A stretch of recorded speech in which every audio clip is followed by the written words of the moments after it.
তো এখানে কয়েকটি বিষয় আমাদের বিরোধী দলের মাননীয় উপনেতা এনেছেন, সে বিষয়ে একটু আমি বলতে চাই। করোনার সঙ্গে সম্পৃক্ত তিনি স্কুল খোলার কথা বলেছেন।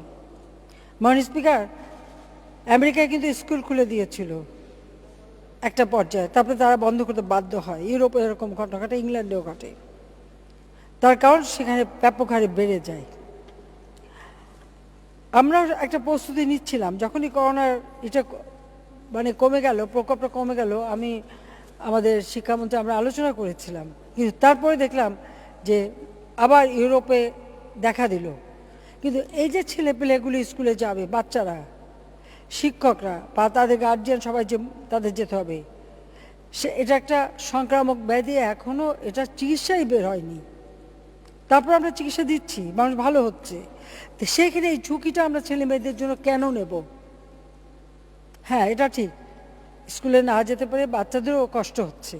কারণ আজকালকার তো সবাই সুখী পরিবার বানাতে, যে হয়তো একটা বাচ্চা দুটো বাচ্চা ঘরে এককভাবে থাকে। আগে তো একান্নবর্তী পরিবার ছিল, সবাই একসাথে থেকে হেসে খেলে চলতো। এখন তো সেই সুযোগটা কম, যে জন্য বাচ্চাদের খুবই কষ্ট, এতে কোনো সন্দেহ নাই। তারপরেও তাদের তো মৃত্যুর ঝুঁকিতে আমরা ঠেলে দিতে পারি না, সেটা আমাদের মাথায় রাখতে হবে। কিন্তু আমাদের সেই চেষ্টাটা আছে। আর অটো প্রমোশনের ব্যাপারে আমি বলবো, তাহলে তো আমাদের কিন্তু আগে সেমিস্টার সিস্টেম ছিল না। আমি প্রথমবার সরকারি সে সেমিস্টার সিস্টেম চালু করি, কাজে সেখানে সারা বছর তারা যে পরীক্ষা দিয়েছে তারই ভিত্তিতে একটা রেজাল্ট দেওয়া। এটা কিন্তু ইংল্যান্ডেও দিয়েছে, এটা পৃথিবীর অনেক দেশেই দিয়েছে। এতে খুব বেশি একটা ক্ষতি হয় তা না। তারা তারপরে তো স্কুল করবে, পড়বে, পরীক্ষা দেবে, যারা টিকে থাকবে থাকবে, নইলে আবার পরীক্ষা দেবে, সেই সুযোগটা তাদের আছে। তার যে অটো প্রমোশনে এমন একটা খুব ক্ষতি হয়ে গেল, এটা কিন্তু ঠিক না। ওই একদিন বসে লিখে পাশ করে সেই পাশেই পাস, আর সারা বছর যে পরীক্ষা দিয়ে দিয়ে যে রেজাল্ট, সে রেজাল্ট না, এটা তো হতে পারে না। বরং সেইভাবে যদি সারা বছরের রেজাল্ট একসাথে করে প্রমোশন দিয়ে দেওয়া যায়, সেটা আমি তো মনে করি আরও তাদের মেধার পরিচয়টা পাওয়া যায়, আরও ভালো রেজাল্ট পাওয়া যায় তাতে। সেই সাথে আমি একটা কথা বলবো, যে শিক্ষা প্রতিষ্ঠানগুলি আমরা কিন্তু ইতিমধ্যে শিক্ষা প্রতিষ্ঠান অনেক সরকারিকরণ করে দিয়েছি।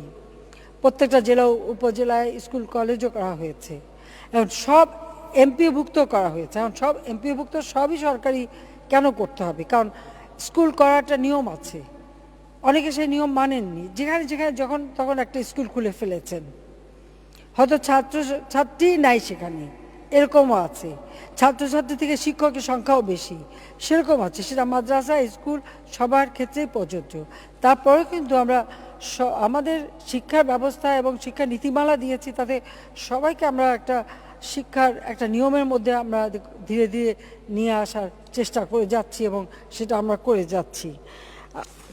আমরা চাই আমাদের দেশটা এগিয়ে যাক, সেদিকে লক্ষ্য রেখেই আমরা করেছি। আরও অনেকগুলি বিষয়, আমি আর বেশি কথা না বলে শুধু এইটুকু বলবো, মাননীয় স্পিকার, এবারের আমাদের এই সংসদটা সত্যিই খুব গুরুত্বপূর্ণ, এবং এই অল্প দিনের মধ্যে আমরা 9টা বিল, এই আজকে দুটো নিয়ে 9টা বিল আমরা পাশ করলাম।